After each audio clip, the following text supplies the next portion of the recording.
You can now hear Movie Heaven, Movie Hell on Stitcher. Stitcher is radio on demand. Listen anytime, anywhere. Stitcher is an award-winning free app that lets you listen to all your favourite shows, plus discover from 20,000 news, entertainment and sports shows. You can also create your own custom playlists. Stitcher is available on iOS, Android, Nook, iPad and in over 4 million car dashboards.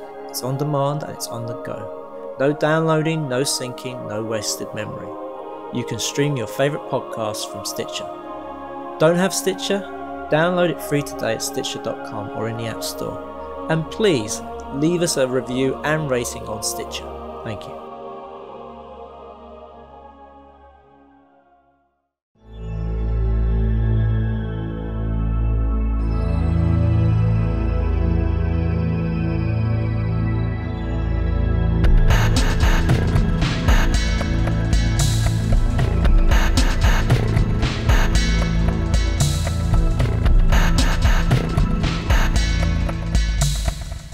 Welcome to Movie Heaven, Movie Hell, with me Simon Aitken and I'm Keith Eyles, and we are both independent filmmakers who enjoy discussing movies and related entertainment. And for this bonus episode, we're pleased to be joined by two of our recurring guests. We have filmmaker, writers Clive Ashenden and Graham Williams on the Skype with us even. Hi guys, welcome back. Hello. How you doing? Thank you, sir. I'm very well, thanks. Very pleased to be asked to assemble for this special podcast. Yes, indeed. You know, the time is here. We often talk about in our genre movies on this stuff. We've often talked about superhero movies. We've had an episode specifically about the X-Men film series, but although the MCU, the Marvel Cinematic Universe, gets mentioned quite often, we haven't had a specific episode on that. So we thought, as most of the MCU has been leading to the event movie that we've just had, which is Infinity War, we would do a podcast on that. There's quite a bit to dig into, so this may well be the first of a series of podcasts, possibly. But yes, Avengers Infinity War. We've all seen it, and I'm guessing we all liked it. Am I right? Yes. Yes. Yes, very much so. Oh, well, podcast over then. That's it. It was movie heaven, folks. We loved it. Bye. No. I do have a topic of focus for discussion. I could throw some spanners in the works if you really want me to. In fact, let's do it. Well, yeah, I mean, here's the thing. Obviously, you know, this very much an event movie, very much a sort of feat in cinema history in some respects, because we are talking this is the 19th with the 20th film just about to come out in a 10-year period, all connected together, all somewhat coherent, and you know, bearing in mind that this film alone had something in the region of 35 main characters, it's quite an impressive bit of film producing all round. But the MCU I've come to very much from the movies themselves. That's always been my sort of entry point into all of these types of story. But what about, I know you guys are quite aficionados of the source material, of the actual comic books themselves. And I wondered, you know, have you guys read the source material that this film was loosely based on? Yes. Okay. You asked the question. So aptly, Clive actually last Christmas bought me Infinity Gauntlet. It was actually Infinity War. It was a collected 6 comics in one graphic book. So I read that and then went back and read Infinity Gauntlet in January then. So I knew of this piece. I knew of Thanos beforehand anyway. and actually found a copy this week and went back to it, and then found another copy of Infinity Gauntlet as well. I went through, so I could at least measure them up against the film as well. So I'd say that as a quick review, or at least critique, that Infinity Gauntlet, which the movie takes parts from, was the most enjoyable and, for me, coherent of the two. Infinity War, it's just my taste, really, was a bit too fantastical.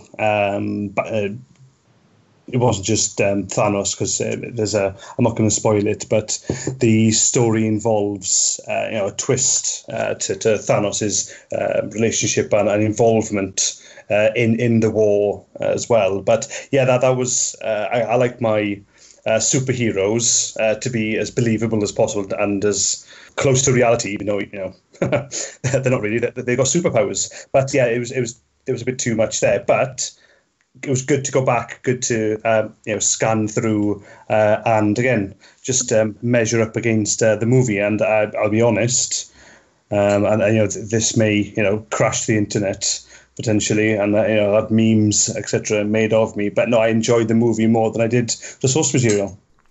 Oh, that's interesting.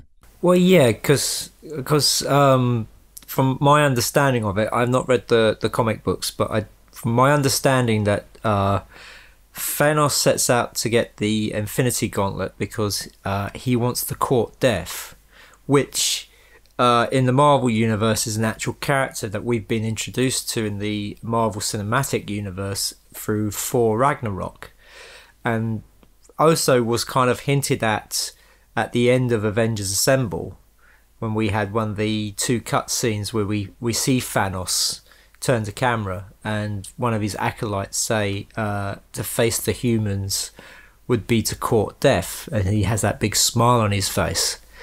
And it's kind of interesting to think that it looked like that was the way they were going to go, that why Thanos was doing all of trying to find the Infinity Stones was so that he would get the attention of Cate Blanchett's character Death.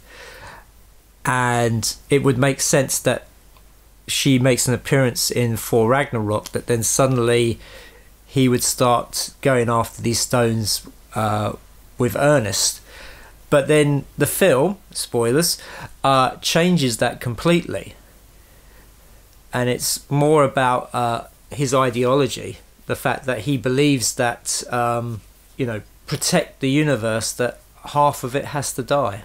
No, and I know you said spoiler there. I mean, I think it's fair to say for anyone listening, we are absolutely going to go into spoiler territory.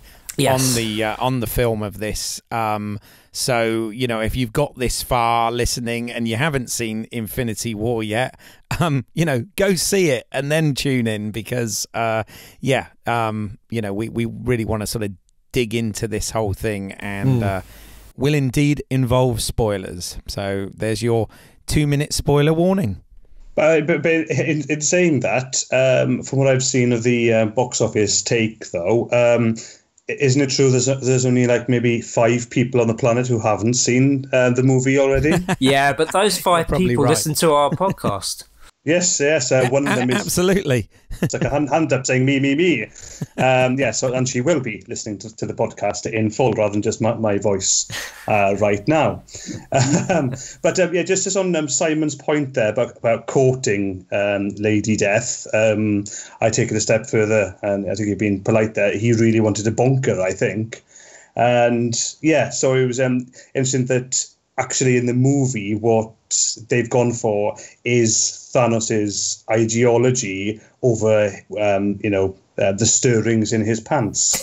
And I think that's actually a lot more of a modern take, and a bit of a serious and maybe adult take on things, especially with how very many of the nefarious peoples of the world have been trying to disrupt or attack, etc. The Western civilizations, and seeing that, especially with this movie's ending as well, and the way that was handled, it really did send my mind anyway to all the attacks and everything that have been happening. So to actually concentrate on ideology over, I don't know, base instincts or whatever, I think was actually better and worked for this particular film and particular age too.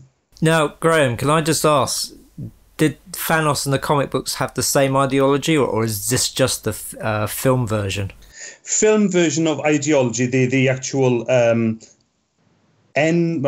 of the end goals of Thanos to kill half the universe isn't his in the comics. It's actually Lady Death's. She's the one. It's her ideology that is, there is an imbalance in half, and the universe is too full. Yeah. Okay. And he then to try and to bunker everything. He then. And he goes and gets the Infinity Stones, but in the comics, if you go on to Infinity Gauntlet, he already has the stones. So therefore, you have to read other comics where he goes around collecting them. Yeah. So my entry point of War, then going backwards to Gauntlet. So I pretty much read the comics almost in reverse order, or at least reverse chronology. Yeah. So therefore, you don't see them in the two main and most famous Thanos and Infinity Stones, Infinity Gauntlet, Infinity War comics. Then you see, so two things there. Yeah, it's actually Lady Death's ideology, but he, in going into Infinity Gauntlet, kills half the universe straight away, and then it's the remainder of the Avengers, etc., who then battle it out against Thanos. Oh, right. So in the film version, he's less of a horny bastard, basically. In a nutshell, yes. Okay, fair enough. Well, I mean, this is one of the things. I mean, one of the things that really works well in this film is, we do have a good, strong villain character. In so much as this film, he had some sort of depth and complexity to his character rather than just being a moustache twirling villain. And some of the films, not all of them, but some of the Marvel films have actually been criticized for not necessarily having great villains. I mean, it's certainly the latter films have had very good villains, but I think they certainly delivered here after sort of hinting at this and setting this up for several films, and it's obviously the year of Josh Brolin this year. Yes. But to have him in this film, and the film really be about Thanos and not necessarily about the Avengers and the Guardians of the Galaxy. Yes, they're in it, but it's quite good that there were those levels. And I went to see the film a second time this week, and I really sort of appreciated that even more so, because I think the first time I saw it, I was so sort of blown away by everything and shocked and visually stunned and all of that stuff that it kind of took a second watch really just to sort of delve into the psychology going on behind all the visuals. And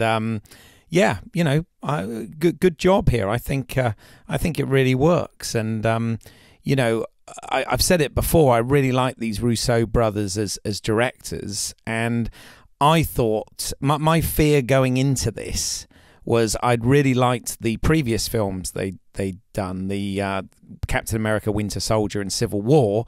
I thought those were both excellent films in the MCU, and I was somewhat worried about how they were going to sort of balance the different tones of the Marvel films, because obviously, Thor Ragnarok and Guardians of the Galaxy, they're space-bound films, have a much different sort of tone than the previous stuff they had done, the Earthbound stuff. And I thought one of the things that they did absolutely fantastically in this film was they and their team and the writers and all this, they totally got that balance done really well, and the film was really well edited as well to make that work, and to make the action sequences remain interesting, because you were jumping around between these different points, but at the same time still being very easy and coherent to follow. I mean, do you guys concur with that, or is it just me? I think splitting them up into their different adventures actually it helps a lot. So it wasn't a case of them just all being together in the one place, and then people then sort of certain characters shining over others. Everybody got their moment in this film, and that balance was really well done. But also, what I kind of liked as well is that this film, Thanos is the hero. Yeah. If you think about it, he goes through the hero's journey, you know, and he wins. Sorry, which did warn you, spoilers. He does win at the end, and you know, he's the one who's at peace.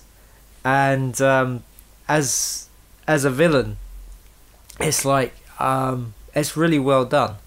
It is really well done. I mean, usually the best villains are those who believe that what they're doing is right, but not normally do they win. And it is a crowded universe, to be fair. So, Clive, you're being pretty quiet here so far. Have you got anything you want to add at the moment? Yeah, well, I would add that the Russo brothers have form when it comes to this kind of ending and this kind of villain, in that I would argue that the villain in Captain America Civil War thought that he was doing things for the right reasons, and he won at the end. He might have been, ended up in prison, but he achieved his aims. So you could say that's almost a dry run for this. I mean, that had more like interpersonal sort of fallout rather than deaths. Although we did see War Machine become get hurt, but then beginning of this film they hit the reset button. There are quite a few reset buttons in this film. They're all kind of Thor gets a new eye, so things that they sort of have happened in previous films.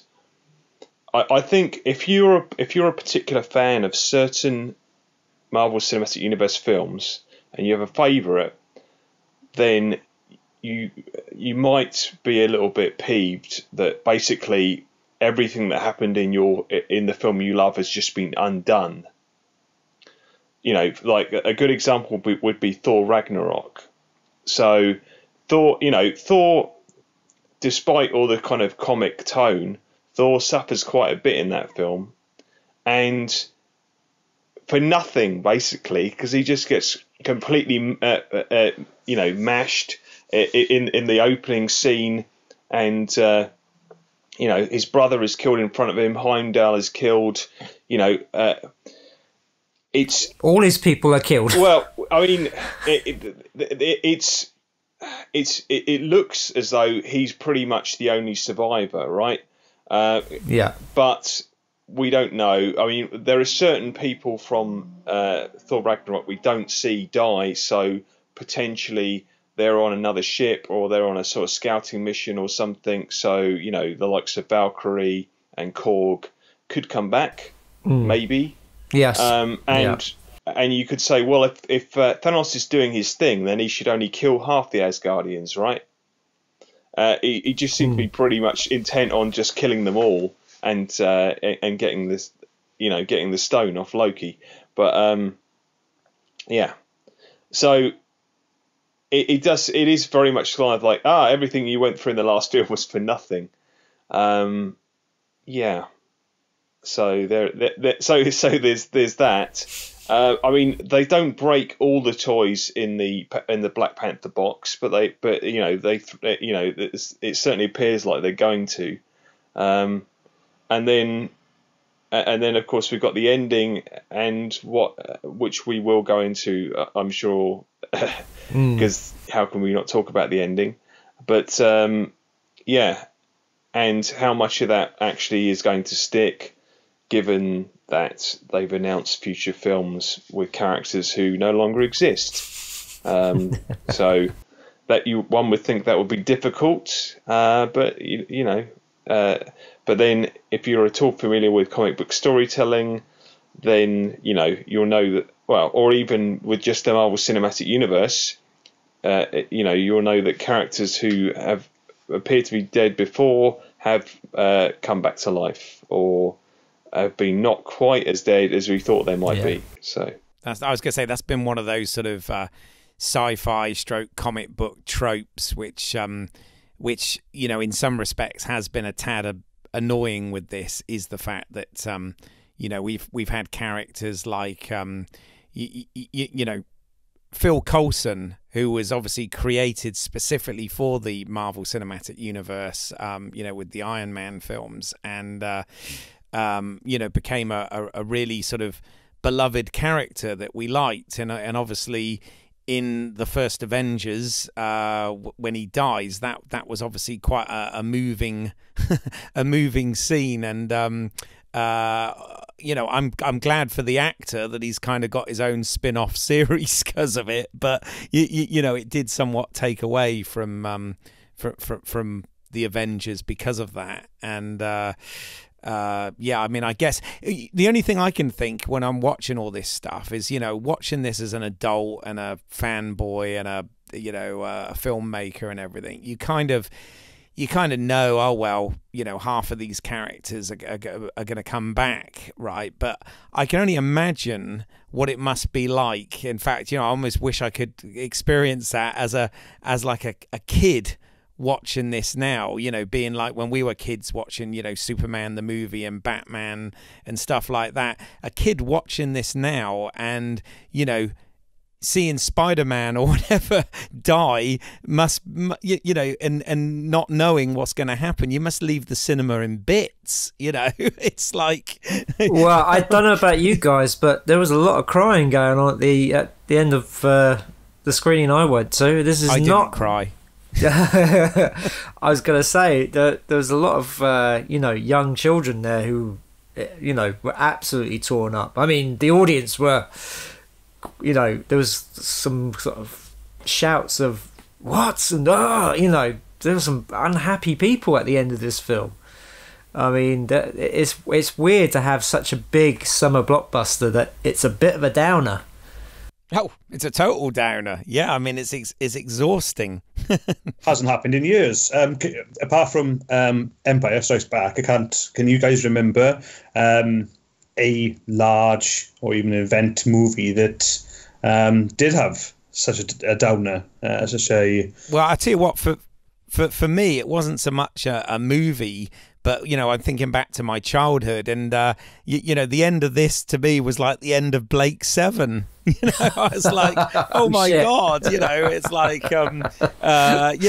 because obviously Empire, yes, Han gets frozen and taken off to Jabba the Hutt, and, and it is, it seems that the rebellion lost that particular war or mini battle or whatever, but it does still end with some hope. Yes, Lando and Chewie going off to rescue him, and Luke getting his new hand and all this sort of stuff, and all this. But whereas this is like incredibly bleak, and as I said, unfortunately the we're at the generation where we kind of, we kind of know that there's more films to come. Like Clive said, they've already announced Black Panther 2 and another Spider-Man movie or whatever. So we know some of them are going to be fine. But yeah, I mean, I can only imagine, what the sort of 8-year-old me, if I saw this, would be, I probably wouldn't be able to sleep for a week, Tell you what, I had trouble sleeping the night after I saw it. You can tell they've gone for something that's totally, PG-13, 12A friendly, but bloody hell, it was very effective. Very effective. And I've seen a lot of stuff on the internet now where people have taken that scenario and put it into everyday life. The worst one I saw, which hit me hard, was a guy walks into a hospital and his wife has just given birth, and both the husband and the child disappear, leaving the mother alone. I was just like... Yeah, and no doubt that was happening somewhere in this fiction. Yeah. You know. So, well, we're beating around the bush here. We're talking about it. Let's talk about it properly. You know, what happens is that everybody turns to, you know, half the population, the whole universe turns to dust, including half of our heroes, people that, you know, we've sort of seen go through, you know, many films to get to this point. And then they're gone, and it was just really, it was heartbreaking. It was, and there was also some of the bigger names that were shocking to us, who were a bit more maybe desensitized. You know, the likes of, you know, Spider-Man, Star-Lord, and Black Panther go. Yeah. But yeah, it was also the manner in which it was done. What I can remember of the film is that there's no music. There isn't silence, though. I seem to remember it was almost like some noise of thunder or what sounded like it. So it was actually almost maybe it sounds as if there's explosions in the distance or what have you. But yeah, it was effectively done with music. I think it really would have dulled the impact or maybe sensationalized it. But it also is the shocked reactions of the other characters. I seem to remember Steve Rogers, Captain America, just dropping and be literally looking off onto nothing, and somebody asking him a question he didn't answer. And him being utterly shocked. Now, if this is a man who'd been through wars and battles and his own strife, and then to have that happen and the realization of it, I think that was very well done. And again, yeah, it affected me. I did sleep, and I sleep well these days at my old age. But you know, obviously not to take anything away from your emotional state, Simon. Oh, but no, I was the next couple of days after that, and last weekend, to be fair, when I was chatting a bit more about the movie and saying, "Oh yeah, I really enjoyed it." And the next sentence or the next topic was, "But what about that ending?" And yeah, I too have seen a lot online about it as well. I think that's something that. You know, we've given a spoiler alert here, but I think a lot of the internet really does know that this movie does not end on a high. Yeah, and the other thing as well is, yes, we do know we've got another film coming. We've got another Avengers film, and there's other, as you say, you know, Black Panther 2, another Spider-Man film. Thanos will return, as they put on the at the very end, which I liked. Yes, but the thing is, and I think you can back me up on this, Graham, that a lot of the characters that come back are not the same. That a lot of them have like amalgamated or have changed in certain ways. So in the comic books, so I wonder if they're going to do a similar thing in the films. I mean, this is their chance to reboot a lot of characters, because we know that Robert Downey Jr., you know, he doesn't want, you know, he's getting of an age now where this is getting tougher and tougher for him to do. There's a theory, and you've just planted it in my head, thanks, Simon, is that with Disney now owning the universe, the universe of Marvel characters. And real life, yeah. it's going there, boys, it's going there. No, is that on the reboot, because they own that, they can potentially start bringing in X-Men and Fantastic Four. Oh, please bring Deadpool in. Please bring Deadpool in. But yeah, you could actually, they could do that. You're right. And I can't remember that so much but in the comics, you had the entire Marvel character list. So you had the Fantastic Four, X-Men, and all the other characters who may or may not have had their own comics as well. So yeah, half of them went and half of them were shown, and many of those who did survive were involved as well, which we obviously didn't have in the film there, Simon. So yeah, there could be a potential to actually start bringing in the rest of the Disney property into the MCU now, and I'm really excited about that personally. I'm not sure about you guys. No, I mean, absolutely. Now they've acquired Fox. Yes, indeed, we can. I mean, it's sort of uncertain still where they're going with the X-Men franchise at the moment, because obviously there is another movie due out with that, and we've got various spin-off TV shows and obviously the Deadpool film and stuff like that. But and then of course there's the whole Fantastic Four thing as well, which could come into the mix as well. But yeah, I mean, it's certainly. I mean, I thought the actors in this were because essentially every shot in this was a visual effects shot in some way or form, and that didn't take away from the sort of quality of performances. And I thought that they all worked really well in this together. I mean, the script was really tight,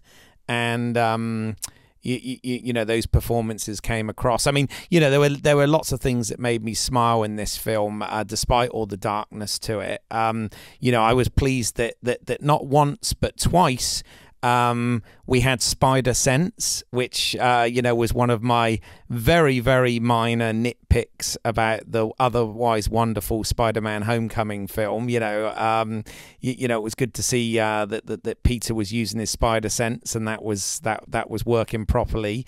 And also the thing I was worried about when I'd seen various images and trailers was I didn't really want Spider-Man's costume to change from Homecoming, and the way that they actually introduced it into the story made total sense, with him coming out of the atmosphere and needing it to survive and all that sort of stuff. So again, they were working those sort of things in, not just for the sake of it, like some crappy movie like Batman and Robin and whatever, where they changed clothes for no reason, other than sell action figures. But, in this case, it had actually a proper plot and story point, and worked really well. And there were some real goosebump moments in this as well. A couple that spring to mind for me was when Captain America and the Avengers first turn up in Glasgow, and also when Thor, Rocket and Groot come back. That wasn't Glasgow. That was Edinburgh. Oh, Edinburgh. Oh, wherever they were, in Scotland. Definitely Scotland, because it says Scotland, and there's even a sticker in one of the I laughed at, about the deep we can deep fry your kebab.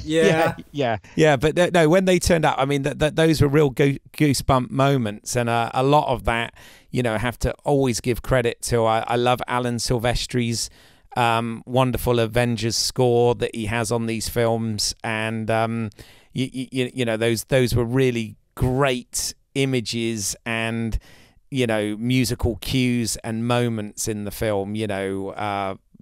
When as I said, that part with the Avengers and the part where Thor comes back with Rabbit. The rabbit and Groot, and I thought all those sort of moments worked really well, and then of course we get all the wonderful darkness as well, which was great. Well, what moments stood out for you, Clive and Graham? Well, for me, it's interesting. I mean, it is very much a film of moments, isn't it? Because it's kind of, if you break down exactly what happens in the film, it almost feels quite slight. That Thanos goes around, he collects the stones, and there's various little side quests with our various heroes who get broken up and reassembled into different teams at different points, and there's a lot of really memorable sort of quips and fun stuff, but really what you remember is the ending. So yeah, it's that thing of just how well does it stand as a movie on its own, which is a question I've seen sort of bandied around a lot in a negative way by a lot of mainstream critics who are like, well, it's sort of using it as a stick to beat it with, but then it's clearly like part one of two. So as to whether everyone who's watching the film is going in knowing that, I don't think they are. And I think that's why, I mean, the first time I saw it, there was some sort of audible reaction to the ending. I mean, partly that's kind of, or the kind of audacity of it, you know, of going that down, but also the sort of like, oh, this is a bit of a swizz, you know, we're not, you know, this isn't this isn't everything. This isn't the full ending, you know. Can I just say, you know what it was is because there was no cliffhanger. There was no cliffhanger at the end. It was a complete film from beginning to end. There wasn't anything at the end to say, oh well, don't worry, folks. You know, there wasn't like a serial film with the truck heading towards the cliff. They took the truck and they drove it off the cliff, and then we saw it crash into the ravine, and then they went, "That's the end, folks." Well, I would argue that there are some threads, that there are some sort of tiny cliffhangers, but it's like they're like crumbs. You have to look for them.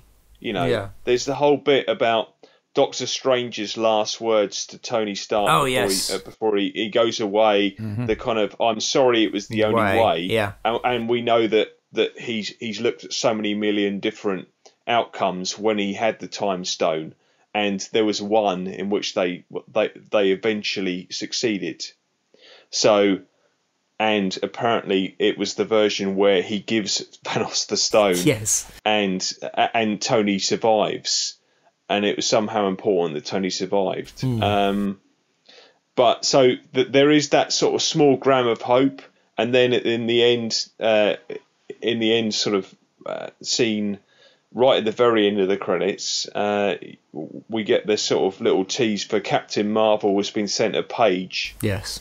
Yeah, a 1990s page, which is apt too. Yeah. Yeah, and obviously there's the fact that that Ant-Man, Wasp, and Hawkeye aren't in this movie, and of course the fact that you know, the fact that Hawkeye's is still out there gives me hope. I don't know about you guys, but you know, because you know, I think Clint can save the day. Yeah, well, I mean, the Avengers were left at the end, weren't they? The key members of the original Avengers were you know, in the half that didn't disintegrate. So you know, we've still got the Avengers, you know, ready to save the day in the next film, I guess. But it's certainly interesting the way they done it. I mean, I don't think you know, people ask, does this sort of, I've had people ask, does this sort of work as a standalone film? And you know, that I've heard different arguments as to whether it does or doesn't. I mean, personally, I think you'll get a lot more out of this film if you're familiar with the previous installments than you will going into it cold, even though they do a really good scene with Doctor Strange and Tony Stark at the beginning, which kind of brings everybody up to speed on the Infinity Stones and you know, that sort of thing. But you know, by the same token, I would think that you know, someone walking into this without having seen at least the other Avengers films, and you know, one could argue you know, Civil War and Ragnarok and Black Panther as well, you know, before going into this, would probably have you know, not get everything and not see you know, not understand every single point of it. Well, you know. Keith, I can speak to this because I saw the movie with someone who'd only seen one of the previous movies. Okay. So the first time I watched Infinity War, I watched it with my girlfriend Tara, and the only previous Marvel film she'd seen was Black Panther. Right. So no doubt you had to do a lot of explaining afterwards, right? No, there were a couple of questions she had, but basically she was able to follow it, and I've heard this a lot as well, but what I think it is actually, I think Simon's right in terms of like you get enough sort of info dumps so you know who the bad guy is, you know who the good guys are. What you don't have is the emotional investment. Yes. So whilst the first time I saw that ending, I felt it like a hammer blow. Mm-hmm.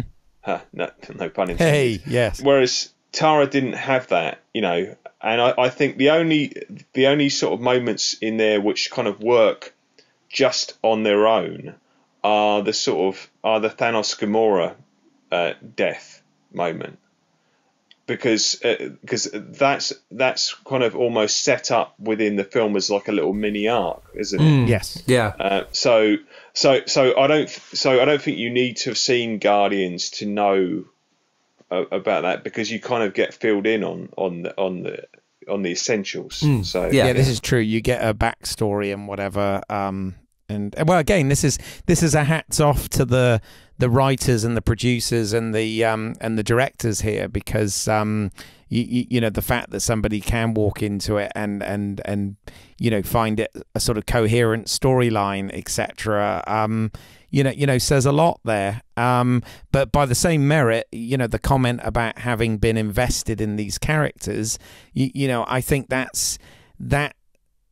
statement there sums up the Marvel Cinematic Universe in a nutshell, really, as opposed to other cinematic universes that are trying to compete with this, and haven't had us have the time investment in those ensemble of characters to have that much of an emotional connection. And this is something that Marvel / Disney / Kevin Feige and his team have done incredibly well with these films. I mean, this really is a cinematic feat, I think, to have, in a decade, to have produced 20, blockbuster movies that all kind of work on their own, but at the same time link with each other. I mean, it's incredible.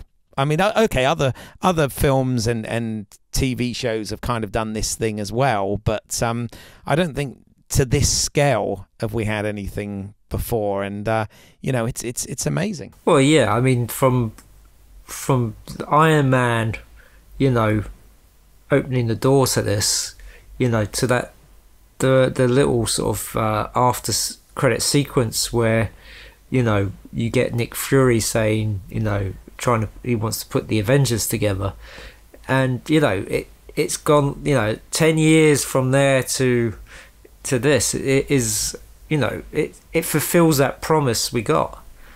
Yeah. And they could have, I mean some of the films that they've made along the way, some have been better than others, but it's great that it all sort of accumulates to this film and the next film. Though I don't know about you guys, but I find it a little tad weird that we're getting Ant-Man and Wasp, in a couple of months' time, after everything that's happened in Infinity War. I really think they should have left that one. They should have shown that one first before this, because it's really weird to think everything that's happened, and then we get this film that doesn't take place after, it comes out afterwards, which probably has nothing to do with it, or maybe it does. That'd be a nice twist to it, but I doubt it, because that's not the tone that the Ant-Man films go for. Yeah, I guess proof's in the pudding. Well, we'll see. You never know. It may be 6 months. It may open up with 6 months earlier, or it may open differently, or what we've seen of the original trailer could actually be just the fun best bits. Not to spoil the fact that or this ending of the Avengers. I don't know. It looks fun and everything. I will be wary going in to watch it, but then again, I'm hopeful as well that they'll either deal with the aftermath of this or stick it earlier. Yeah. I can't see them really having a bum note there, but I've been wrong in the past. I'm sure it'll tie in somehow. I am sure, these guys, one thing Marvel have done really well with all this stuff is the, having it sort of tie in, and they've messed around with events going on simultaneously across different films, even though we watch them concurrent, one after the other. They have things that have sort of taken place whilst another film's events are taking place and stuff like that, and it's all gelled together pretty well in their timeline. So I'm pretty certain it'll get referenced somehow. I mean it's really weird when you sort of look at the journey of Marvel with all this stuff, because obviously the first few films were dealing with sort of science and technology, but very much based in our reality, to sort of coin what you were saying at the beginning, Graham, about liking, even though we're dealing with superpowers and stuff, dealing with it within a sort of believable world, a believable universe. But it is amazing that we've kind of branched out to not only outer space and aliens, but other realms and magic and all of these other things. And no doubt, as everything's set up now with the time stone and stuff, the next films are going to deal with time travel as well. So it really is throwing all of the various sci-fi elements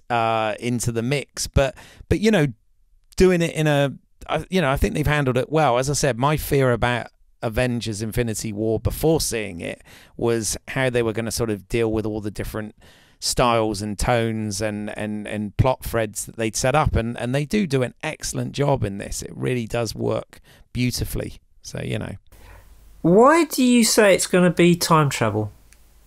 I'm curious. The Infinity Stones. The Infinity Stones. Not only does it deal with time, but it also deals with reality, and it also deals with space.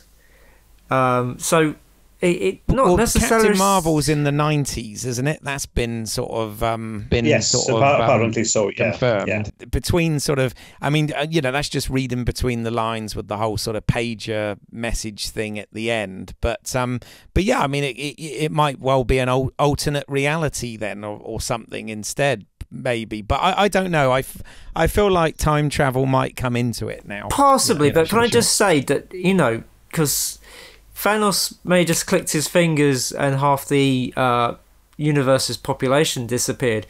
But what's not to say that if you were able to get the gauntlet and you clicked your fingers again, that they would come back? No, what it needs is for Superman to spin the world around on its axis. Oh, no, shit, he would have to spin movie. the whole. He would have to spin the whole bloody universe. He would, yeah, that's true. It may take some time.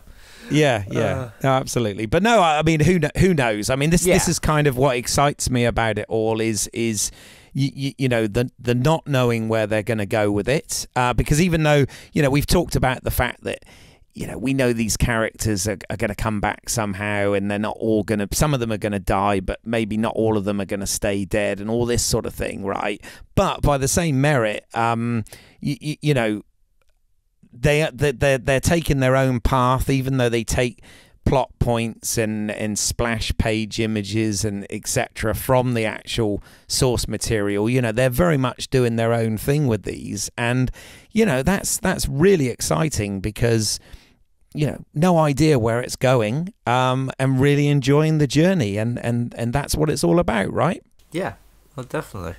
Any thoughts, Clive? On which bit? Oh, any of it. Any of it. I mean, where do you think it's going? Have you got any theories? Oh, everyone has theories, surely. Well, any that you want out there in the public domain? Well, I guess it sort of. I mean, what's nice is that it's difficult to see how they can fix it at the moment. But we have this character, Captain Marvel, who is quite a powerful character in the comics, as I understand it. So we don't really know what she's capable of.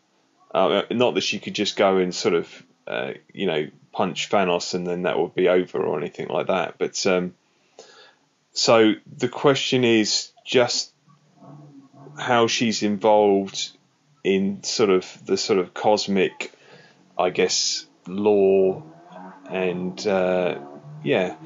So I think that's an unknown. I think also unknown is what state is the Infinity Gauntlet in after Thanos has clicked his fingers, because it looks in a bad way. Has he essentially used up all the power in the stones? Are the stones still functioning, but the gauntlet itself is broken, and if you wanted to reuse them, you'd have to sort of either take the stones out individually or fashion a new gauntlet. I mean, it's like when we see him at the end, sort of looking at his sunset on this planet, which we don't know where that is. I mean, is he just sort of willed himself there? Is he just used the space stone just to move there? It's a little bit vague, in the same way that when he has the scene with young Gamora, which appears to be taking place inside the Soul Stone. So there's the question of, half the people have vanished. Have they just been sort of banished have they literally been erased from existence, or have they been essentially sort of teleported into a pocket dimension? Mm-hmm. Are they now all exist, and are their souls all sort of now inside the Soul Stone in some form or another? In which case, potentially we could be seeing some of those, vanished characters play more of a part than we thought in sort of Avengers 4, but my gut feeling is that the Avengers 4 is going to be more of a sort of straight Avengers movie, where it is the old team reassembling for one last mission, with the help of Rocket and Captain Marvel and Ant-Man and Wasp and a few other sort of stragglers. So there's the title, Avengers Reassemble. That's possible. I mean, yeah.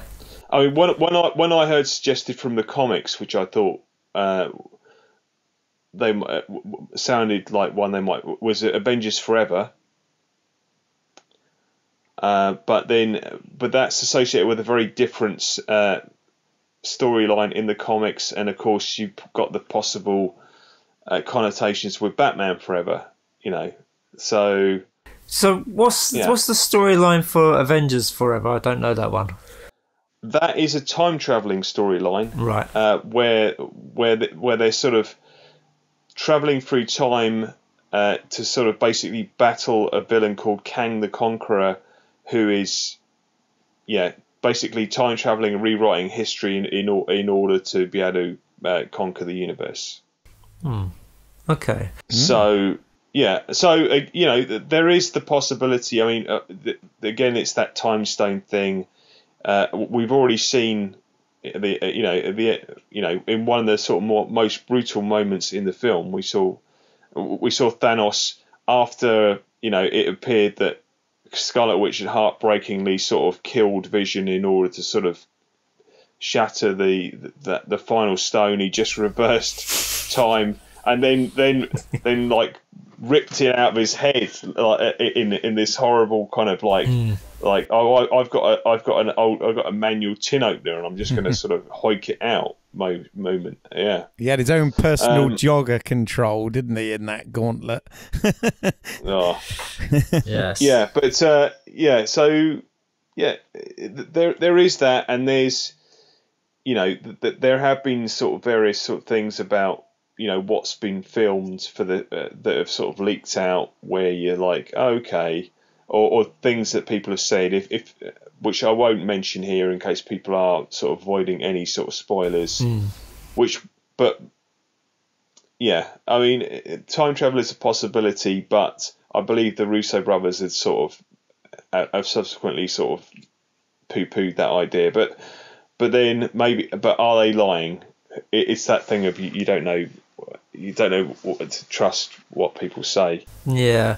Likewise, I mean, I mean, Gwyneth Paltrow's said a couple of things about her character, Pepper Potts, and whether that's just her misspeaking or speaking out of turn and revealing something, we don't know. But yeah, I doubt she's going to play much of a part. I mean, she was just a cameo in this film.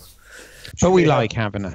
We like having her in there. But with Gwyneth Paltrow, she may have some product placement, though. Some tie-in there to the next one. So I'm sure she'd be in for a bit longer if she could just sell off, I don't know, some jojoba berry and quinoa shampoo or something.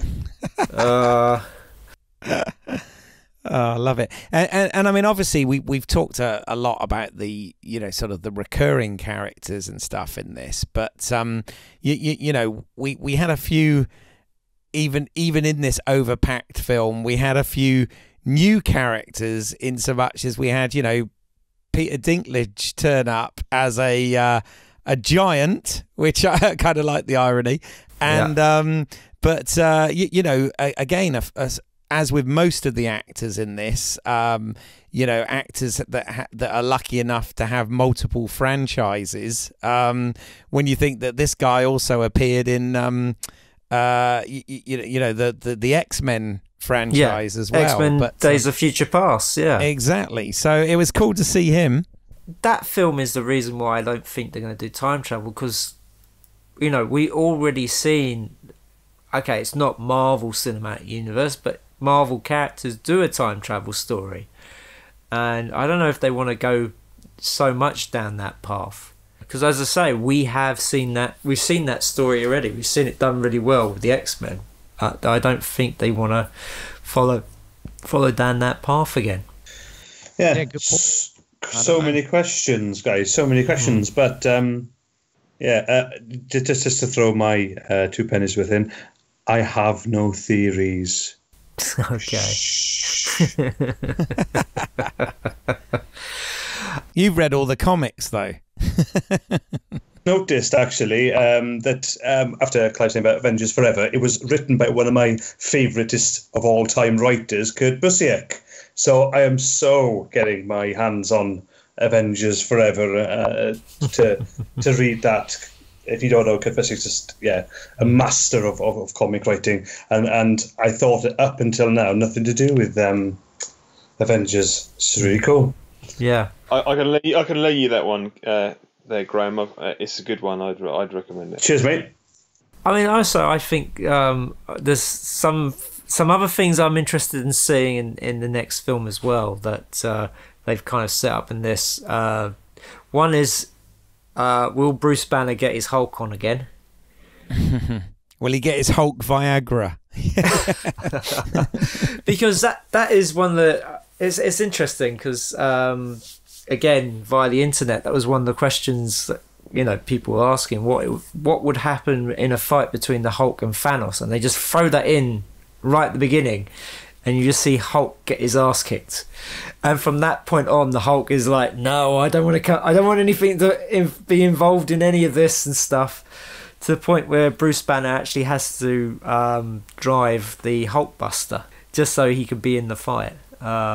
And then, of course, also the other thing I just want to say quickly is what's going to happen when Iron Man meets Captain America, because we still got the falling out from Civil War.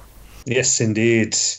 I think not a theory, but it has to happen, is the film will have to deal with the aftermath of this ending. So how is that going to be handled in an entertaining way? Because you think it actually has to be handled in a serious way, especially with those characters that are left. So how is it?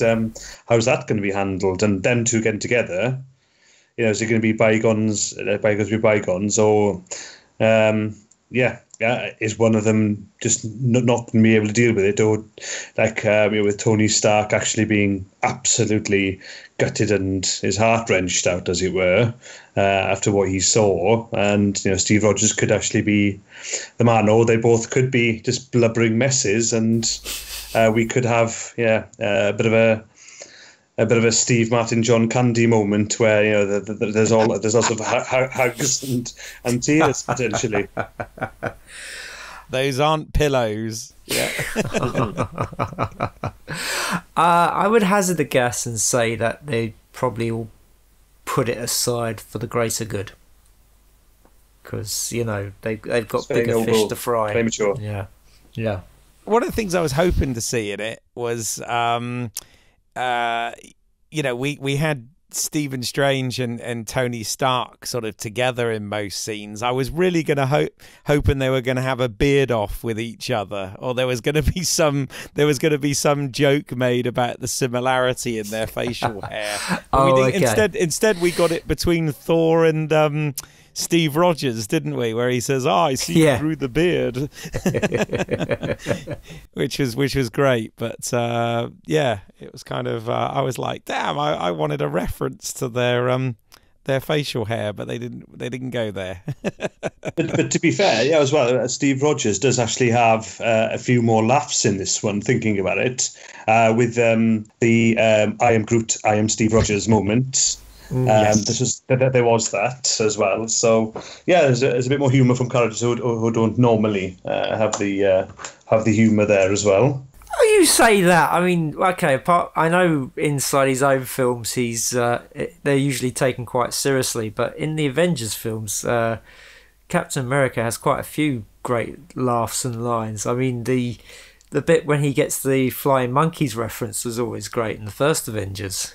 No, absolutely. There was some good stuff. In fact, one of the things, I mean, I noticed, the likes of a lot of the other directors, particularly James Gunn, gets a producer credit and whatever on this, and that's one of the things I thought the humor in this film was done so well. I mean, the whole stuff with the Guardians and Thor was absolute comedy gold. I mean, I didn't stop laughing for like 10 minutes in that whole sequence. It was just there was just the angel pirate and the competing with the two Chris's, the Hemsworth and Pratt, competing off against each other and all that stuff. I just thought that was so nicely done, Yeah, and I think Peter Quill is the one who gets ribbed the most throughout. The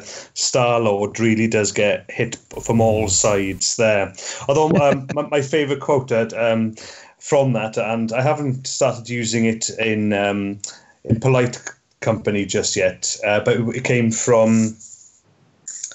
Oh gosh, I forget her name now. The new character, the Guardians of the Galaxy. Mantis?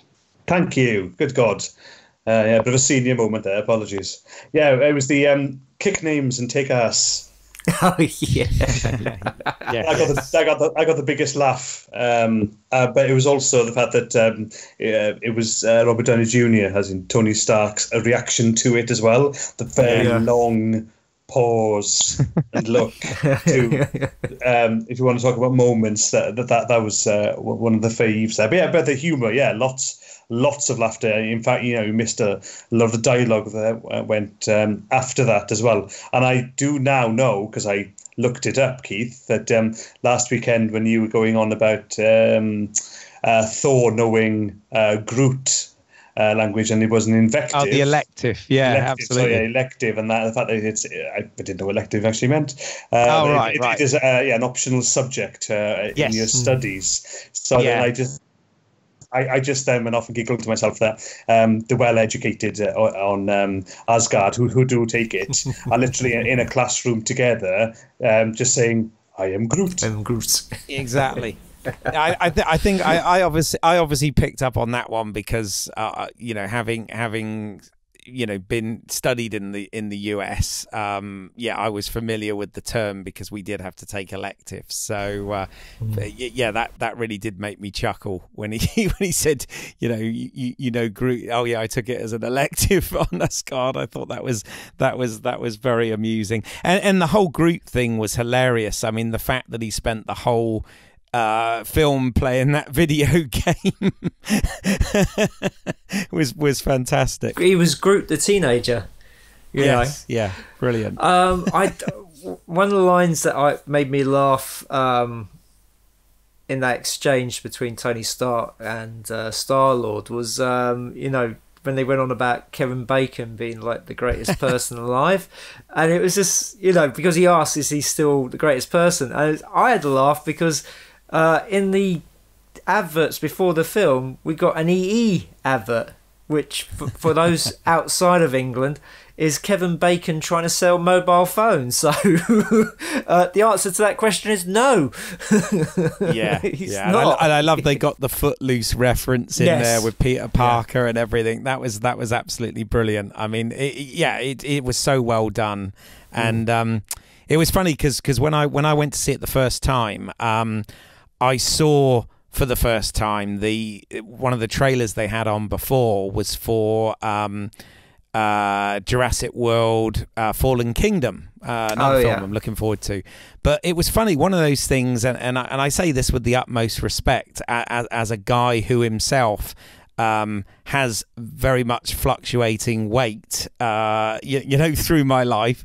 But I couldn't help but sort of think when I saw that, I thought to myself, you know, Chris Pratt, I mean, yeah, you know, he's still a specimen and whatever, but he's put on a little bit of weight. I noticed when I was sort of watching the trailer, and I thought, oh, you know, and the fact that then is like a joke in a joke in Infinity War, I thought was absolutely brilliant. I was like, oh, I love it, you know, because he sort of says, you know, when they meet Thor and they go, oh, actually, yeah, you know, you're one sandwich away from fat and you have put on a little weight and you can't eat dumbbells and all this sort of stuff. So I thought to myself, you know, that's so good that they kind of played on that a little bit as well. And you know, I'm sure he'll be buff for the next one again, you know.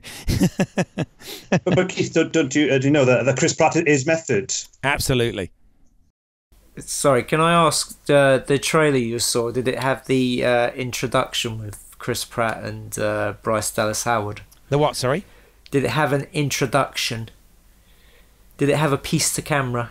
Oh, no, not the one I saw. You no. lucky bastard. That is the most cringeworthy thing I've seen in an Odeon cinema. What, the one where she does the impression?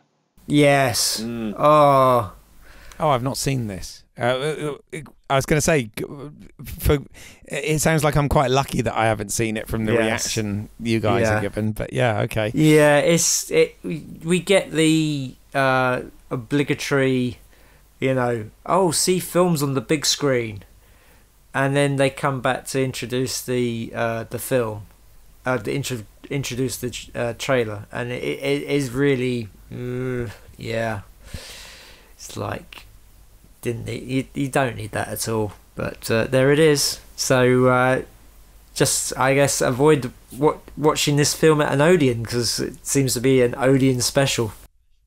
Oh, okay. They're worried, I guess, about people not going to the cinema, are they? And you know, getting the film by other means. Is that the?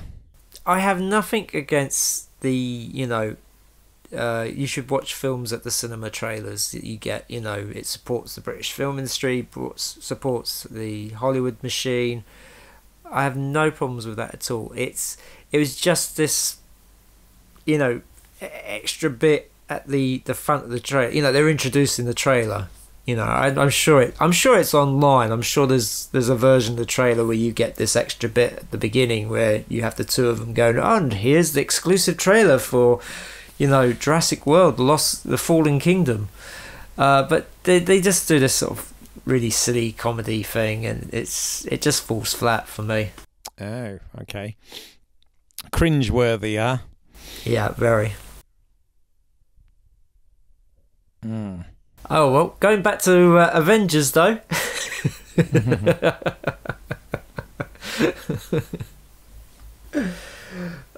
So, okay, here's a question for everybody. What has been so far your favourite Marvel film and your least favourite? Of the MCU, yeah? Yes. Yeah. Okay, guests first. Clive, you may go again. I'm holding the door open for you. Look at all this butt passing going on. Okay, my Marvel Cinematic Universe heaven is Captain America: The Winter Soldier, which is it's under some. There are some films that are that are threatening to edge it out, but it's just sort of hanging on in there at the moment. It's my favourite. Least favourite. There's a few. I'm going to say Iron Man 2. Okay. Bloody hell. Are we?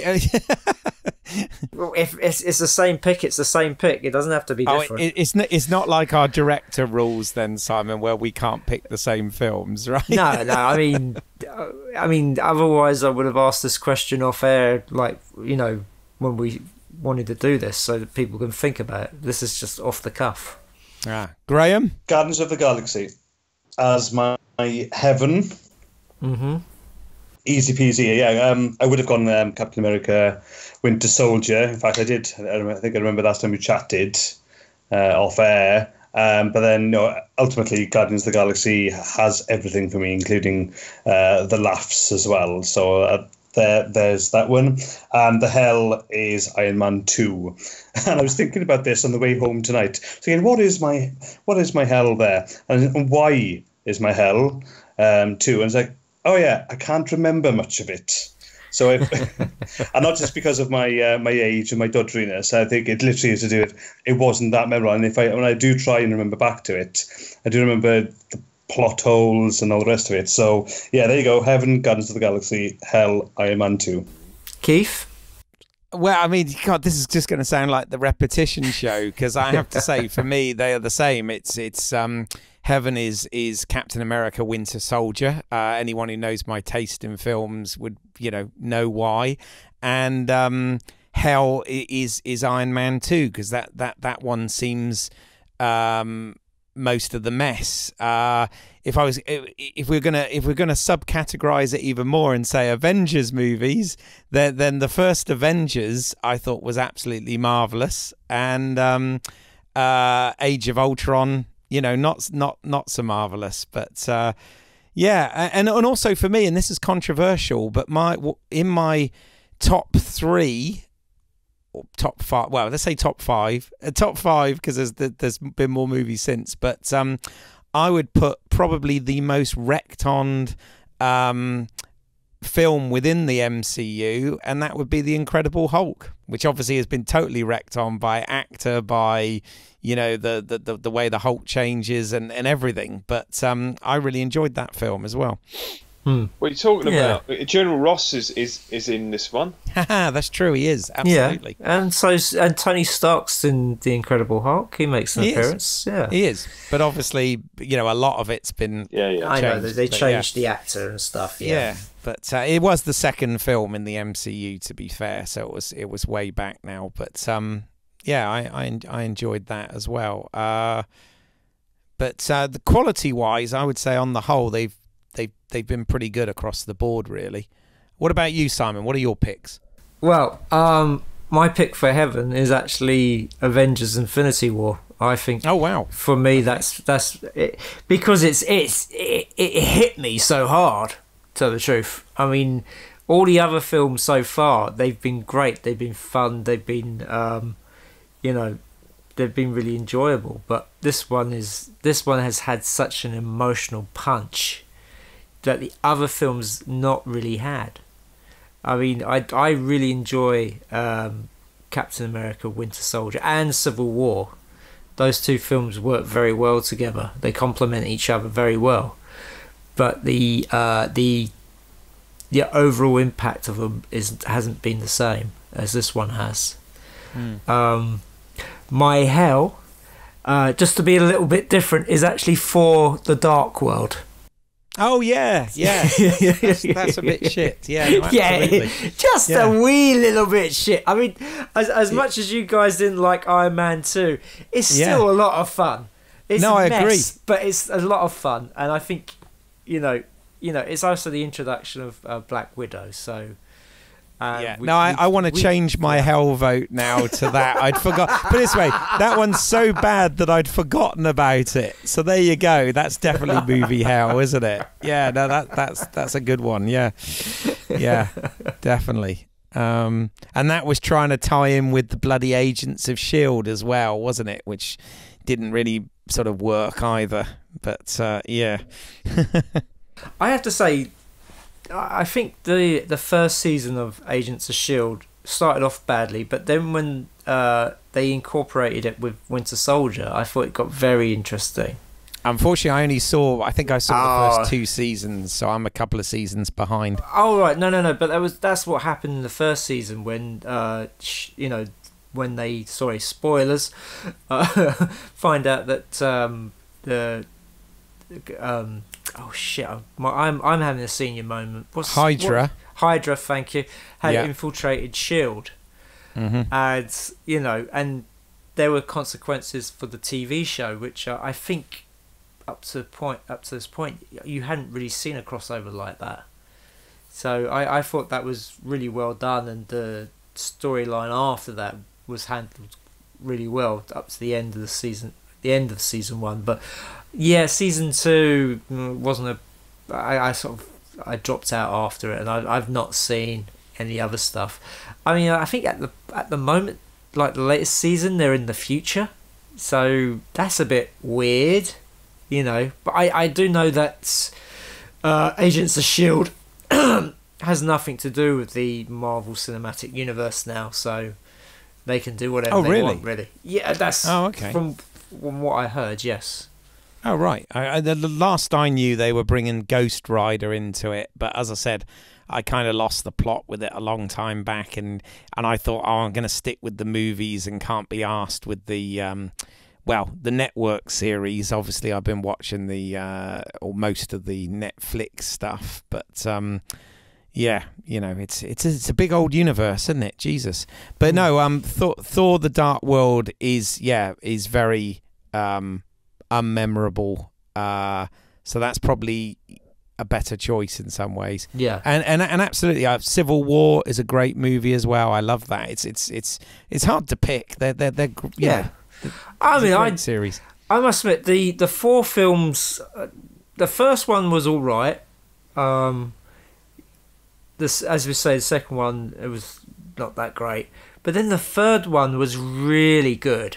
I was really surprised how good that was, and not just from the fact that how funny it was, but how the storyline and everything, and the stakes and everything worked really well, and just how they set something up at the beginning that pays off at the end. When at the beginning it seems to be just like a throwaway scene. Yeah. So yeah, I really really enjoyed that one. So, and of course sets up the beginning of Infinity War. It does indeed. Clive and Graham, any other things you want to add or other thoughts? Yeah, just potential quick one. I did cotton on to the again, we're going towards the end, and the fact that Thanos does win in this one, but I saw the question online is who's most to blame on the goodies side. So theories out there, was it actually Stephen Strange, was it actually Peter Quill for letting his heart take over when they're trying to wrestle the gauntlet off Thanos's arm? Then I only read this week that the Russo brothers have actually put it down to Thor for actually going for the body blow, not the head, which Thanos actually mentions to Thor then, because Thor wanted to tell Thanos he had his revenge. And I thought, what an interesting concept. Actually, the Russo brothers I completely disagree with the rest of the internet universe, etc. So just wanted to throw that one out there. That who was really most to blame? Wow. Unless it was Thanos himself for just having a good plan and just getting through it regardless of the obstacles. And as a project manager by vocation myself. Hats off to Thanos for getting the job done. I wonder if he had a spreadsheet, Graham. Oh, don't rub it in. I've got a little bit of a spreadsheet here, and obviously I feel like I'm committing to failures for not actually coming to a podcast of yours without a completed spreadsheet. But I'm sure that's why Thanos really did. What you don't see is inside his gauntlet, he's actually got a screen there with his spreadsheet going, right, if I get the soul one, then I'm going to need the... And then, it's going to be like that. He's going to be talking like that to himself in his head. And he's going to go through every tab and every line. He's going to be using conditional formatting, of course, and all his functions to go through and understand all the 40 million ways to win. And obviously, he may not, though, have had the one way to actually win that Stephen Strange did see. Auto wraparound. Absolutely. Clive? I have a couple of thoughts. One is we've not really mentioned Thanos's minions or his team, the Black Order, which got introduced in this film, didn't they? Was it Proxima Midnight, Corvus Glaive, Ebony Maw, and I don't know if they named. I think the other one that was based on Black Dwarf, but I don't know if they actually named him. Right. But I thought they worked quite well, and there's maybe only a couple of them that you could like that got really kind of any kind of sort of dialogue. But just in terms of giving it's almost sort of sets you up, right? In that, look, our heroes are winning and dispatching some of the bad guys, and you know, I think in terms of sort of story beats, it works quite well. Just in the use of them. Yeah. Then the film works like that overall. I mean, when you get to the end, I think that's one of the reasons why it's shocking, because you thought, well, he's not going to get all the stones. They're going to, he's just going to have to make do with the 5 instead of the 6, and. But then, of course, Thanos has one trick left up his sleeve. Indeed. And of course, we need to mention as well. I know it's not Hugo Weaving in this film. It's actually an actor from The Walking Dead or whatever. But we get the Red Skull back as well, which was kind of a surprise. I don't know about you guys. I was quite surprised to see. I was like, oh wow, okay. Obviously, set up in the original Captain America, and there he was. Yeah, so he's been hanging around there for all this time. I have to say, when I first saw that scene, I thought it was Pierce Brosnan doing the voice. I thought it was some CGI character, and they had Pierce Brosnan doing the voice of it. Oh wow! Am I wrong? I don't know. I mean, I didn't check the credits. I don't believe it was, but no, I think it was. Hold on, in fact, let me. Whilst you're talking, let me have a look. It just sounded like Pierce Brosnan. It's like, oh wow, they got Pierce Brosnan doing a cameo with the voice of Pierce Brosnan, anyway.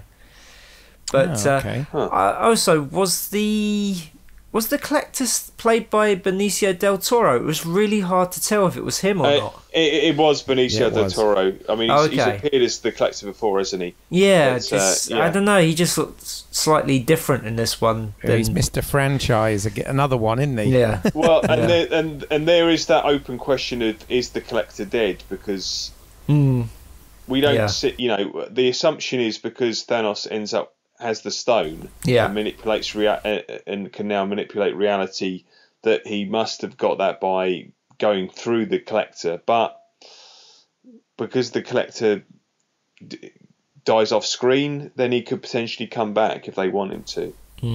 It definitely was Benicio del Toro, and it definitely wasn't Pierce Brosnan. No, it's a exactly. It's an actor called Ross McQuand who.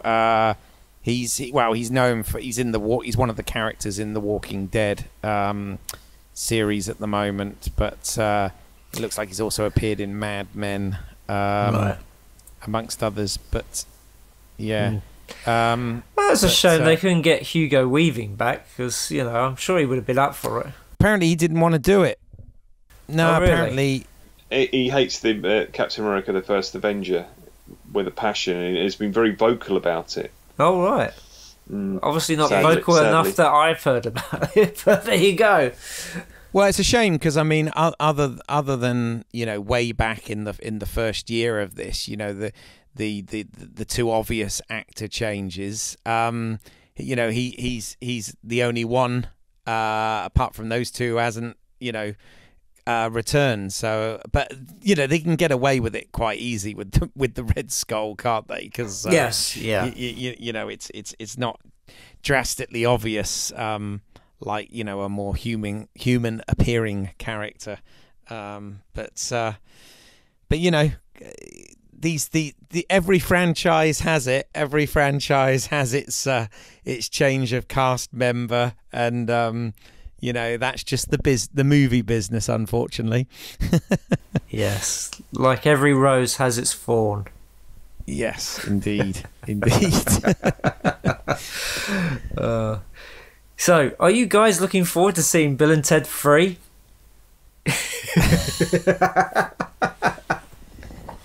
Yeah, well, I love the original Bill and Ted Adventures, so yes, and they also came back from the dead. Yes, but no way, no way, way. Yeah. Way. I'm air guitaring, but by the way, obviously doesn't work for a non-video podcast. But I'll do it again for you. Ready? Yeah, do it. Sorry, it's yay. Yeah, it's not working. I'm wedging death while we speak. No. It is interesting that all these all these franchise films, that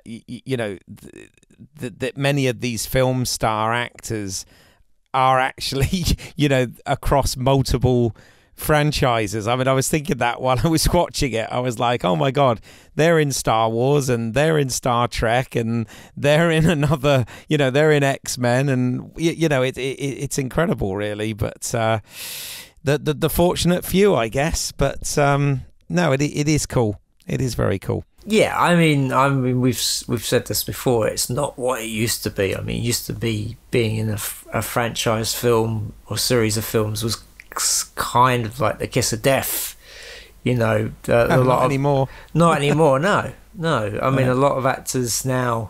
Not only are they appearing in one franchise, but many others, and doing TV and doing other films, and it's part of a burgeoning career and not a hindrance as it used to be. And doing their own projects and producing their own stuff, and yeah, I mean, lucky guys. But I mean, this, you think about it, this film, I mean, is so star-studded that if somebody had said 20 years ago, regardless of the visual effects capability, if somebody had said about this 20 years ago, just from the point of view of the amount of star actors involved, you'd have said, oh, it's impossible, it's not going to happen. And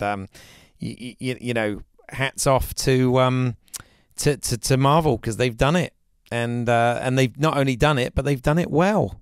Yes.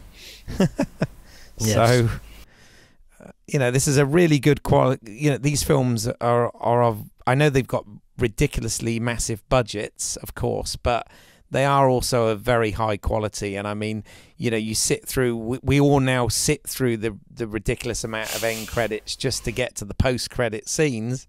And, you saw this one in literally ILM, Weta, Frame Store, every boutique size visual effects company, as well as major visual effects company that's out there, worked on this. It's incredible, really, the amount of work that goes into all of this stuff. It really is. Yeah. It's no wonder it costs what it does.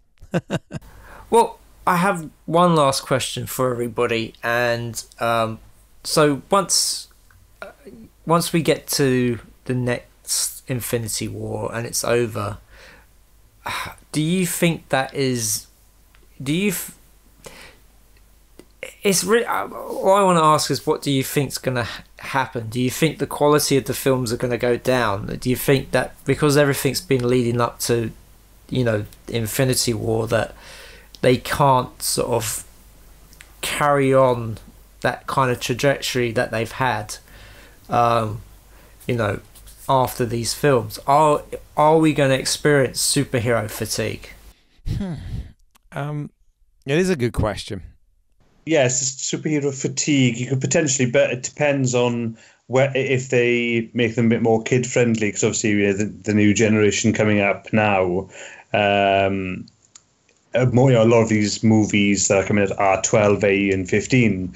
So therefore, a lot of the kids, as in the young uns, can't really access them, or the concepts are too mature or for them, or too violent anyway. So potentially they could go that way and actually make them a bit more kid friendly, and then you've got a wider audience. But as far as quality, well, we've already discussed there are a couple of hells in this, so the quality hasn't always been there. Granted, they've all mixed together nicely. But yeah, I generally hope they can, because the remainder, you do have Spider-Man stories, you do have possibly another Guardians of the Galaxy story there, and Captain Marvel. So you've got other characters that you can explore and do in a quality way. So I can't see if the producers are involved, and even if they do start to bring in the likes of Fantastic Four and X-Men in 2, that they can't actually dig deeper and get into the well of characters there. So I can't see that Marvel would actually drop in quality. But I think, yes, it's a good point there, Simon. Good question on whether audiences and the current audience above 12 and 15 years old, well, at least physically as we are, maybe not mentally, whether we would get fatigued. Now, myself and Clive at least have been reading the comics and still read the comics, and I'm not fatigued that way. Granted, I've gone off and read other non-Marvel comics, but we're not. So yeah, maybe the audience is there, maybe cracking open new markets like and getting stuck into China could help them as well. So therefore, the fatigue really, if it sets in maybe in the States, it doesn't actually matter so much, because you've got other people around the planet accessing it and maybe even going on to make their own. So I hope I don't get fatigued. I don't think I will. I think I'll just forget loads of them anyway, and forget what's happening and go, oh, that's new. There's a new set of stories to tell, and then go back to the ones that the original ones like Iron Man, and go, oh, I don't remember this. This looks good, and start all over again. Yeah, no, I mean, I do think that question, Simon, is a very valid one. When you look at the film business in general, personally, I'm not tired of or fatigued of these in any way, shape or form. Quite the opposite. I actually look forward to these event movies like this, and thus far they've delivered. I think it's fair to point out, as one of the hosts here of this podcast, is watch a lot of movies, watch a lot of content, and there are some absolutely wonderful smaller movies coming out and being produced and coming out every week that we don't even mention. Okay, but obviously, this being such the event movie that it is, hence why we're doing a podcast on it. But in terms of we all on this podcast enjoy sci-fi and superhero stuff, and these guys are doing it as well as anyone at the moment, and who knows, it might get to a point where enough is enough and we've had too much, but after a decade, I'm not feeling that at the moment. What about you, Clive? I kind of have two thoughts on this. One is that I think Marvel it potentially could lose their crown. I think that the end of the sort of this phase feels like a sort of like a turning point. Like, you know, they will have moved on from a certain group of characters. All right, they've introduced new ones, but it feels like, you know, that for the first time in a long time they're vulnerable. Not that doesn't necessarily mean that DC are the ones that could go past them. You know, and then there is the ongoing question of the sort of Fox, you know, characters, owned characters, and what happens to them. I mean, I'm minded of like sort of there was that time where Pixar could do no wrong, and then we passed beyond that, and there were a few films which have been not as well received, but then at the same time they can still produce, you know, an Inside Out. So it's not like they've gone away, Pixar. It's just that they're perhaps not like the only game in town anymore. So from a Marvel point of view, there's that. I think from a general sort of superhero movie, I think the danger here is the danger that you get in comic book events, right? Where when everything goes so big that it's like, you know, how do you go one up from, if you turn everything up to 11, how do you go one up? What's one louder than 11? You know, if 11's the loudest, it's, you know, once you've erased half the universe, what's the next thing? You know, it's the constant sort of blockbuster thing of how do you go one bigger without it's, and the danger is that things get overstuffed and they it no longer, it's, I mean, where Marvel have been very good, I think, is they've kept it focused. Well, the better films have been, they've kept the focus on the characters, so that even when you've had like the giant sort of, you know, Earth threatening thing, or, you know, the sort of, you know, even if it has ended in a big CGI battle fest, we've still cared about the characters. We've still understood the stakes.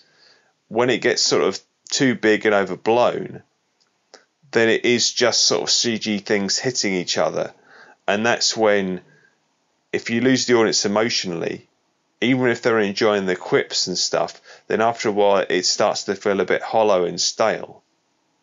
So, you know, there are dangers there, but, you know, there are also opportunities, because there's still lots of comic book material they could mine. I mean, that, you know, they've got like 80 years of stuff, right? You know. Oh yeah. Yeah. Well, I mean, my thoughts on it is that, you know, it is like, what can you do after this? Because it is such a big event in the Marvel Cinematic Universe. I mean, anything that comes after this is gonna pale in comparison. So I don't know. I mean, as you say, there are a lot of other storylines. There's a lot of other villains, but you also do feel that when are these guys going to get a break as well? You know, I mean, me personally, I think it's probably best to to quit while you're ahead. And I don't mean like quit, but I mean, so we've had this expanded universe, and maybe it's now, after this, time to just focus individually on characters and not have this sort of weaving thread going through the whole thing, because there isn't any kind of that kind of storyline that is as epic as this one, I feel, within the Marvel universe. So it, you know, they've gone big quite early on, and well, not quite early on. I mean, 10 years is quite a long time, but, you know, in overall in the history of film and, you know, life, the universe, etc., it's quite a short amount of time, and they've done this sort of epic, massive storyline. You know, that's it. We're going to see the conclusion when it comes out next year, and, you know, that that is gonna, it's either going to be a really good, a real high, or that's the thing, we've not seen it. We don't know what the next part is going to be like. Is it going to live up to what, the promise at the end of this film, or is it just going to be another Kill Bill Part 2? Yeah. No, absolutely. I mean, yeah. So it's hard to see where they're going to go after this. Maybe that's why they've done Ant and Wasp, have this film come out afterwards instead of there being nothing else, which I still feel, it feels kind of strange, that they have this kind of throwaway story, because certainly the first Ant-Man film was kind of throwaway, apart from that sort of connection to Captain American Civil War, which actually it worked really well in, because I was somewhat dubious about the whole idea of Ant-Man and stuff, for fitting into, it's that thing about what Graham was saying about, you suspend your disbelief with these superheroes to a certain point, and then, does it cross that boundary? And, I was pleasantly surprised with that Ant-Man, actually, because I thought it would, and it worked. But the thing with this, the big thing with this whole Marvel universe, which is so much different to kind of what we grew up with, is just the fact that, we're treated to this, 2 or 3 times a year now, whereas all these event series movies, we used to have to wait 2 to 3, sometimes 4 years between each one to get the next installment, whereas now we're just being fed this stuff constantly. So I don't know, is that question, is too much of a good thing, good or bad, and I don't really know what the answer to that is. All I know is I'm sure if I was a kid, I'd be absolutely loving this, because I'm loving it as an adult, so Well, Keith, let me ask you a question. You've asked if it's too much. Are we getting too much now? We're now getting like a Bond movie every sort of 3 or 4 or even 5 years, as opposed to every 2 years.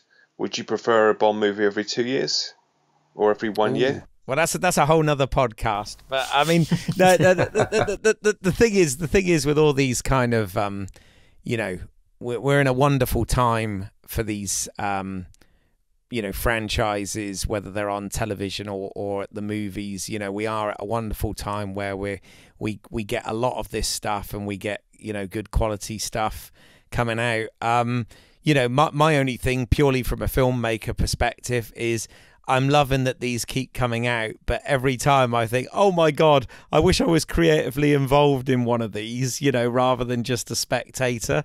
It's I don't know. I mean, I think sometimes I think certainly with the Bond series, which is a whole nother conversation, but I think certainly with that, they do need some breathing space between the films. I think we've seen what happens when they try and rush one out within a year of the previous one, or within a year and a half of the previous one, and it didn't really work so well. So sometimes having a sort of longer gestation period between the films can be a good thing, but these guys at Marvel have proved that the opposite model also works, and we're getting 2 or 3 a year, which seems insane.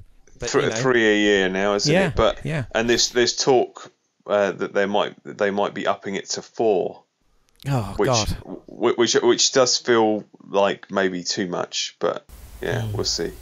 Well, plus we've got all the other franchises as well, and of course DC are trying to do this as well, and they're all sort of scrambling. But I mean, I think the difference here is they invested in the characters, and they've earned it over the 10-year period, and the 19 films or whatever. So it's Simon's movie heaven for heaven's sake, you know. So and we all liked it. No, I mean, not one of us today has said, we may have our nitpicks and our questions and our issues, but none of us have sat here and said, you know what, I was disappointed, or the film didn't quite work for me, or whatever. We've all enjoyed it, and so far I've not met anyone who, and I've had lots of conversations with my, you know, geeky filmmaker friends, and you know, we've got friends and previous guests that want to come on and discuss this film. So we will probably have further podcasts about this, you know. Yeah, but I mean, although, you know, I really like the film, the only thing that sort of nags at me is the thought that if 12-year-old me had seen this, if 11-year-old 12 me had seen this, having seen having invested in the characters, it would have broken me. This film, I don't know if I would have hated it or thought it was the greatest thing ever, but that ending would have shattered me. What happens to Spider-Man? What happens to Black Panther? I would have, I probably would have been in tears. You know, it would have. And the only thing I can compare it to is when I watched Transformers the movie. Yes. That's the animated one. Spoilers for Transformers the movie. You can skip forward if you like. But Optimus Prime, a character who I had invested in through the series, dies in like half an hour into the film, and even though, you know, there is quote unquote a happy ending and you watch the rest of it, I remember not really enjoying the rest of it because they killed my favourite character off like in 30 minutes into the film, the fact that we had this uplifting ending and Hot Rod turns into Rodimus Prime, which is a shit name. That I'm sorry, but that didn't really do it for me. Go on, let it all out. Go on. Yeah. But I mean, the good news is they've got less than a year to be traumatized and wait. I mean, this is like the death of Spock. You know, we talk a lot about this on this podcast with the hindsight of, you know, knowing that there was the search for Spock and all this sort of stuff. But, you know, when it came out originally, we didn't know that. And Spock was dead and we didn't find out for another 2 years, you know. That's true, but it's that thing of I'm not sure that you know, at a certain age I was sophisticated enough to realise that this is like a comic book movie, that comic book deaths can be undone. You know, all I knew that was my favourite character wasn't around anymore. Do you see what I'm saying? Yeah. And just hearing reactions in the theatre that I was in the first time I saw it, you know, some people were really kind of like just did not expect that ending at all, and I wonder if some of them just won't come back.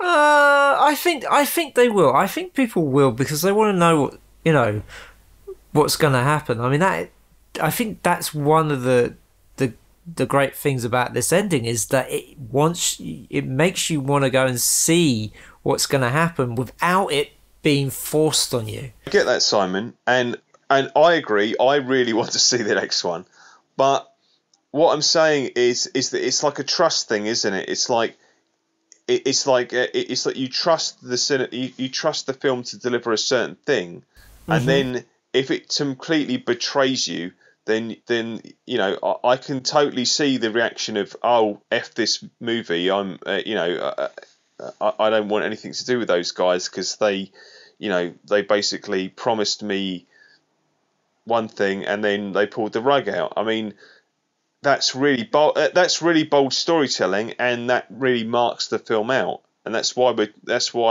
we're talking about it, and I'm sure you guys will talk about it further with other folks.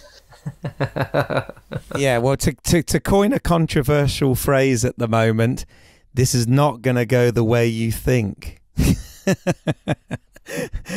So, you know, who knows?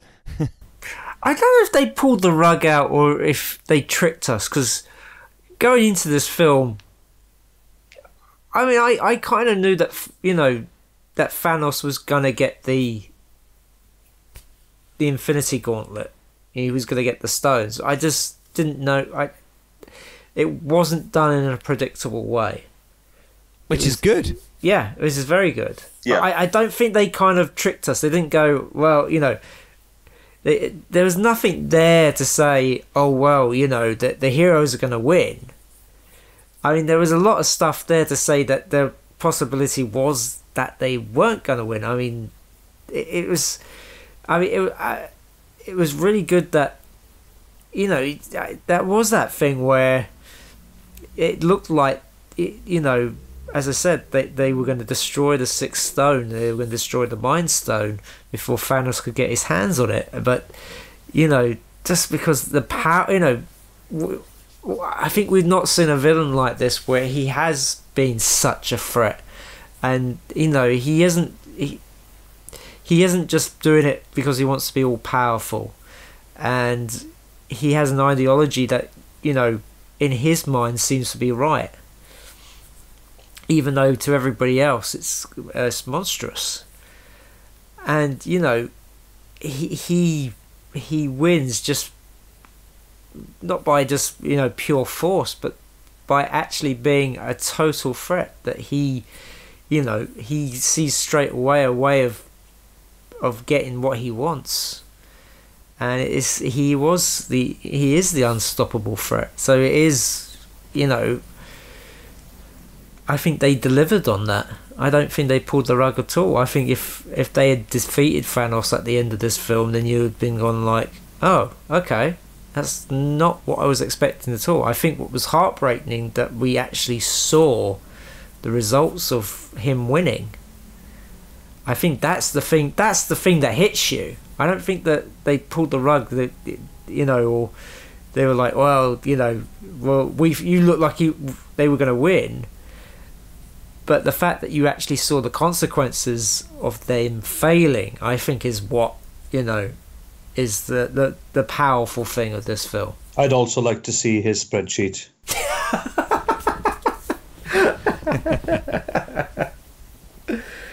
Infinity spreadsheet. Yes. Goes on and on and on and on. Yes. Is there an end to a spreadsheet? That's the question. Does it have a limit? Yes, it does. Okay. Yeah, it's just over a million cells. Wow. Yeah, well, a million cells. No, that's just rows there. Columns just go to XFD. Yeah. But 1,048,576 rows. Wow. Graham, is it true though that in only one of them we win? Hey, just working on it, Clive. Nice. And just to take a point from earlier, while we've been chatting, I've actually drawn two pictures. One with Thanos with a twirly moustache. I've had to put hair on there because it didn't suit with the bald head, so I've put hair with a side parting as well. And I'd put one then of Thanos there, and it looks as if I accidentally put a little bit of a smile on him. So actually, Thanos with a twiddly moustache does look more evil, and I think he would actually lose in this one. But the Thanos, the slightly smiling one, the good-looking one, would, as it were, would actually win here. So if you want me to take a photo of these absolutely wretched, poor pictures, then I'm happy to do so, and you can share it out then, lads. Okay. Sounds good. Yes. With his ball sack of a chin. Ball sack of a chin. Yes. Yes, I could actually change it a little bit to make it a bit more ball sack-esque. And we're all looking forward to Deadpool, right? Yes. Yeah. Yes. Yes, Deadpool 2. From the studio that killed Wolverine. Yes. Yes. Oh. Well, like all good spreadsheets, we have to come to an end, and I think this is a good place to end it. Yes. There will be more MCU discussions. Certainly, yes, certainly. But So, as always, we shall end it in our customary manner and ask our guests, where can we find you on social media? Graham? Well, you can find me and my partner in crime, David Madison, and we're on oaktreefilms.com. That's our website. And on there it has our past filmography and future projects as well. So you can find us there, and you can also drop us a line on the contact us if you want to as well. We'd be able to talk to some people.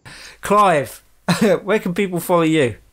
If people go to Vimeo, then they and search for Clive Ashenden, Ashenden, then they can find a number of my short films, and and also if they want to go to the Apocalyptic Conservatory Studios page, they can see other short films in which I do some acting alongside Mr. Eyles. So there you go. And Keith, where can we find your work? Yeah, well, same as above, as Clive mentioned there for some stuff. If you want to see work that I've produced and directed, if you go to YouTube and put in British Eyles, that's Eyles, as in my last name. There are short films there that I've made for your viewing pleasure. And likewise, if you want to get in touch, you can do so via the podcast. And as always, you can find my work at independentrunnings.com. You can listen to this podcast on iTunes, Stitcher, YouTube, and all good podcast providers. You can follow us on Facebook and Twitter. Just search Movie Heaven, Movie Hell. And please leave us a rating and review on iTunes and Stitcher. It all helps. So, that just leaves me now to thank our guests for coming on. So, thank you, guys. Yeah, more than welcome. It's been fun. Hope you've enjoyed it. Thank you. It's been a pleasure. And I hope you, the listener, join us again for another episode of Movie Heaven, Movie Hell.